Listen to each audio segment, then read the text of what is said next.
Okay, welcome. This is going to be a little overview over Lab 4 calculations. The lab manual is a little outdated and some of the formulas are correct, but they're done in a way that are not how we learn them at Texas A&M University. So I'm going to kind of redo them here and explain exactly what we're doing, how we're finding them, and at the end we'll have a set of 4 equations that we can use for both part A and B of the lab. So let's start with drawing the main circuit diagram that represents our synchronous generator that we're trying to characterize. So this is our current source, or our internal voltage supply. Here we're going to draw our armature current, or our armature resistance and armature reactance. We're going to label this, and we're going to have this marked as EF, our internal voltage magnitude, at an angle of delta degrees. And this up here is our XS and RA. And here, this is that line-to-line measurement that we were making in our lab. But in this circuit, since this is a per-phase diagram, we need the line to neutral. So this is just going to be, here we'll do, this is V terminal line to neutral. That's plus, negative. And up here we'll just keep note that V terminal line to neutral is going to be equal to our V terminal line to line over root 3, right? Because we recorded this value right here, and in order to get it to the line to neutral, we just have to divide it by root 3. And we're going to use that divided by root 3 line to neutral in our calculations here. Now here, compared to lab 3, we also had some load connected to this. So depending on what part of the lab we're at, we have some load, which is resistive and inductive. Okay, and for purposes, we will call this ZL. So ZL is our load. I'm going to go over this just a little, make sure it's real dark and nice. Okay, so here we have our base circuit. So we have our internal voltage, which has some angle. We have the armature resistance and armature synchronous reactance. And these two parameters come from lab 3. And so you should have gotten these values that I'm about to write down, but if not, I'd like you to use the values I'm about to give you if possible. So RA, which is that resistance that is between the actual internal voltage source and the terminal, the part that you're measuring. Right? You can think of it as kind of like the losses between the ideal generator and what you actually get. And so that should be approximately 4.4 ohms, okay? And if you get like 5 in your measurements, that's totally okay. This is just about what it should be. And XS should be approximately 94 ohms. And so as long as you use these general numbers, you're good. But those are the magnitudes we're shooting for. So what we want to do is fully characterize the internal electric field of this synchronous generator. So in order to do that, we need to do some circuit analysis. So I'm going to mark this as IA. And IA is our armature current, and that's the current going through each phase of the synchronous generator. So what do we know? We know the terminal line to neutral voltage, right? We measured that. And we also know the load characteristics. We literally switched on switches, so we know what these are. We know what V is. We know what RA, and we know what XS are. And we even measured IA, right? So we know everything on this side of the circuit, and we want to figure out what E sub F and what angle it is at. And we want to do that so that we can understand and predict how the synchronous generator would behave over a variety of loading conditions, not just the ones that we measured. And we'll kind of get the true circuit representation for the lab 4. So let's start. Let's say we want to figure out what the magnitude of EF is. And this is part of the part A that I want you guys to do. So this is simply going to be, right, our V terminal voltage plus the current times this internal impedance right here. And you can just think of the current climbing back up as to go through that impedance, and that voltage is going to increase in order to get back to this internal voltage. So we can represent this here as, in our equation, we have this terminal voltage, and then we're going to add, to get this internal voltage, we're going to add the current times this internal impedance right here. And this current is not just a magnitude, it also has a power angle. And you can think of that as its angle deviation compared to the voltage, right? That phase angle compared to the voltage. And whatever that may be, we multiply that by that internal impedance and add it to this terminal voltage to get the internal voltage. And that's just kind of the AC version of normal circuit analysis, right? So we are setting V terminal line to neutral as our reference, right? Because that was just what we measured, and we can set that as our reference. So that's going to be angle 0. And we know this full impedance value. So we just need to know that power angle, and we can solve for EF angle delta because we know the magnitude of the armature current, which we measured. So the only thing we need to solve for over here is that power angle, which we can do. So in order to do that, we can say that theta sub IA is equal to arctangent of G over B. And this equation just comes from the fact that the power angle is uniquely determined by the loading that a current observes, right?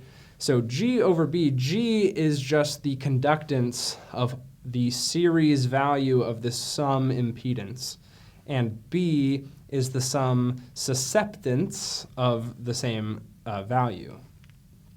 And you could also write this in terms of X and R. It's just a little more convenient to do G and B. So to do this, we say a tan -1, and G is the sum of our resistive parts. So we'll call this RL and XL and RA and XS. So we'll have RA plus RL over XS plus XL. Make sure I'm not off the screen there. Okay, wonderful. So this will tell us our power angle, and they use a little bit of a different notation in here. I believe they use this as delta, but we're going to use theta for our currents and delta for our voltages. So that is easily calculatable, right? Just make sure you're using radians or degrees. Just be consistent. Most calculators will take in and input radians, so just make sure you're checking for that. Okay, so from there, so we know that IA with a bar over it, which represents the phasor, is equal to that magnitude that we measured of IA, armature current, at an angle of angle IA. And IA is this formula up here. Okay, so we have all of this information right here, and we can plug in starting here, here, here, and calculate what EF angle delta will be. So we can write this. Let's just put this in one formula. So EF angle delta is equal to, and so here's what we'll do. Since we're deciding this is our reference voltage, we can represent this no longer as a phasor. We'll do this as magnitude, just to make it more transparent. So that's that line to neutral over, that's the line to line that we measured over √3 plus IA. And so we'll represent this here as magnitude of IA at an angle of this value right here. A tangent RA plus RL over XS plus XL. Okay, and then we multiply that by our impedance up here. I don't know if I quite have room for that, so I'm going to write it down here. And that is RA plus JXS. So this formula right here is what we're going to use to calculate EF angle delta. And we have all of these values. Every single one of these values we have. So you can just plug in your numbers for each measurement, each row that you have. You're going to do this for each row, and you'll get a value. And EF should be around 120, right? That is kind of that base value. 120 is what it should be. So I'm going to erase some of this, and we're going to figure out how to calculate the real and reactive power from this once we've characterized that internal voltage source. We have our wonderful equation that I rewrote up here, and this tells us both the magnitude and the voltage angle of our internal generator. And we're going to have a different value of that for every operating point that we measured in lab. And the way you can interpret that is that we want VT line to neutral to kind of stay consistent. And depending on what we're doing, and you'll notice the difference in your calculations when you go from part A to part B, is that this value is changing in order to keep this consistent. And that change is represented in when we change our excitation voltage or when we change our RPM. Those parameters come together and they impact what that internal voltage magnitude and angle are going to be. And so in part A, I believe this may be flipped. In part A, the goal is to keep this value consistent at 120 line to neutral. So you'll see this, as the load increases, you'll see this value, at least in magnitude, you'll see it increase. And in the other part of the lab, you'll see that the goal is to keep this the same, and where we just increase the load and the V line to neutral at the terminal actually decreases, but since we're not doing anything to compensate, this guy will either drop or increase depending on what we're doing. And that is just kind of to show that this is just a normal circuit diagram at the end of the day, and we can treat it like that to do calculations to make our approximations easier so that we can do predictions and calculations and understand the limits of the generator. So the next part is to calculate the power and reactive power at any given point. And the formulas we're about to use are approximations, right? So the actual equation to find the power that is going across from the source to the receiving end is the exact equation is pretty long, it's gross, and it's not useful. But since we know that most of the power we're delivering is going to be real power, right, megawatts, there's a couple approximations we can use which make our formulas much more handleable, but they're also still very accurate. So we'll write that. So here I'll write P is equal to the magnitude of that internal voltage times the magnitude of our terminal line to neutral over our synchronous reactance times the sine of our angle. And you can interpret as to why we're doing sine of the internal angle is since this angle right here is 0, that is the angle difference between these two nodes. And this formula might look familiar. This is what we use in transmission lines. If you took 459 or 322, this is the approximate formula for real power across a transmission line. Now, we know every value there. After part A, we know every value, and we can plug in those and figure out at each operating point what the value, how much power it is sending out and receiving on the terminal end. So the next part is reactive power, and this is also an approximation, and it's a little different. So we're going to say Q is equal to the magnitude of EF, we'll do curly F, times VT line to neutral over XS, and this is where the similarities break. We're going to have cosine of delta, but that is not all. We're also going to have minus the magnitude of V terminal line to neutral squared over XS. Okay.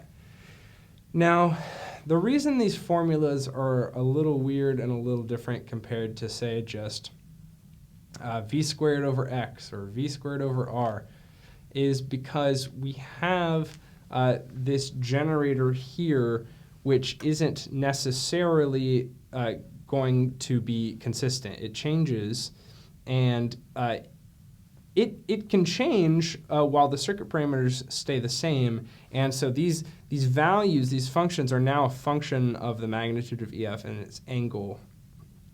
And it makes things just a little less simple. So these are the approximate formulas. And so in both cases, we know all of the values, so you can plug these in. And so these are the values.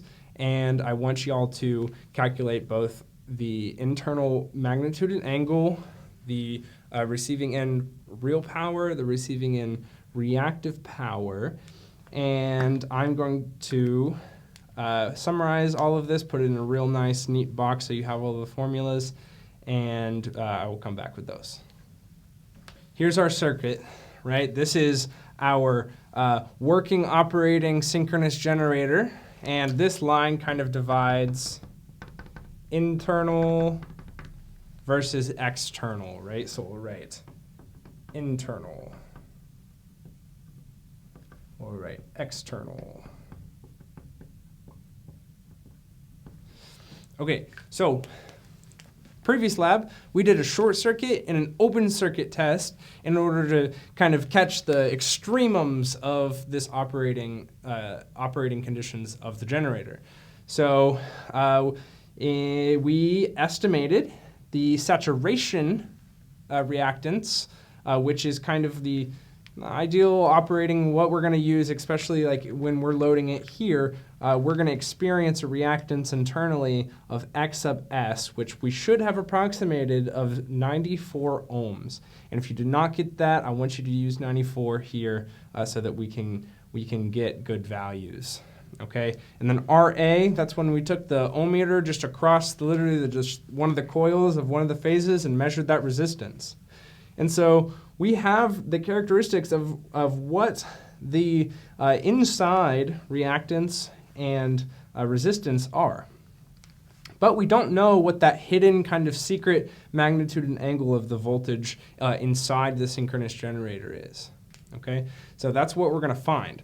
And on the external side, we measured and applied a ton of impedances. We applied all these impedances, and we should have recorded the current going through it and the terminal line-to-line voltage. And here we have line to neutral. And here I've made note that the line to neutral voltage is the V line to line over root 3. And the reason we want line to neutral is because these equivalent circuit parameters are done per phase, which is Y. We do the Y, WYE, right? So in order to do this, right, this RA is it's a per phase value, and this XS is a per phase value.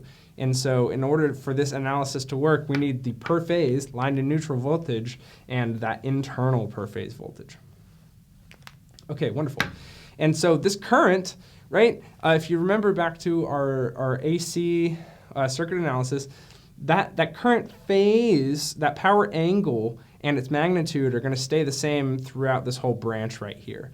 And so if we can we know the magnitude of that. So if we can figure out the angle, then we can do circuit analysis and figure out what the voltage magnitude and angle will be up here. And that formula turns out to be this. And we kind of expanded it here, did that so you guys can take that and kind of check your values one by one. But this is essentially just saying, if we start here, if we say this is our reference, right? So we take this magnitude, angle 0, and we crawl up, back up, because the current's going this way. We say the complex current value times that impedance. So that current times the impedance should give us this voltage once we add it to this voltage. And here is a big long formula, but that's just basic circuit analysis. And those, like all of those values that are shoved in there that make it look complicated are kind of all laid out right here, right? So that power angle, the angle of that current with respect to its voltage, its associated voltages, is given by this. And this equation, all that is, let's see, I can write it down here. That Thevenin equivalent from the generator's perspective, when it looks out here, it sees a series impedance of RA plus RL plus J XS plus XL, right? That's what it sees. It sees this value looking into there. And the consequence of that is that any current going through there is going to be shifted by the angle of this Thevenin impedance, right? So the power angle is just the angle of this Thevenin impedance right here. So we're taking the arctangent of this value, and it is it's negated, right? So it's not y over x because remember vi star, right? That current goes in the other direction. So once we have that power angle, we already know the magnitude, so we can do some wonderful, wonderful things with that, right? So we can represent our current phasor right here. That's just our current phasor. This is our voltage terminal plus our current phasor times that impedance, that internal impedance has to crawl back up, right? RA plus JXL. Oh, that is XS, right? It is XS, that value right there. So that fully characterizes our internal voltage with that single equation, which is nice. And then here, it seems I made a mistake actually. This should actually be 3 times because we have a per phase right here. And 3 times there as well, right? So for the total system, since we're doing per phase analysis, we need to multiply by 3. So we have equation 1, that's our favorite equation. Here are our auxiliary equations to help us figure out how much power we are outputting. And then we will call this equation set number 4. Okay, so we have all of our equations nice and friends, right? So for our internal voltage, real power output, reactive power output, our power angle, and our reactance calculation, and our line-to-line to line-to-neutral calculation. So you can use these equations in all of your math, and I'd rather you use this notation and these values for the lab report. The lab report and lab manual are a little outdated, so use these, and I think this is a better way to do the analysis for the lab. But thank you, and we are in the computer lab next week, so no more hardware labs. Okay, thank you.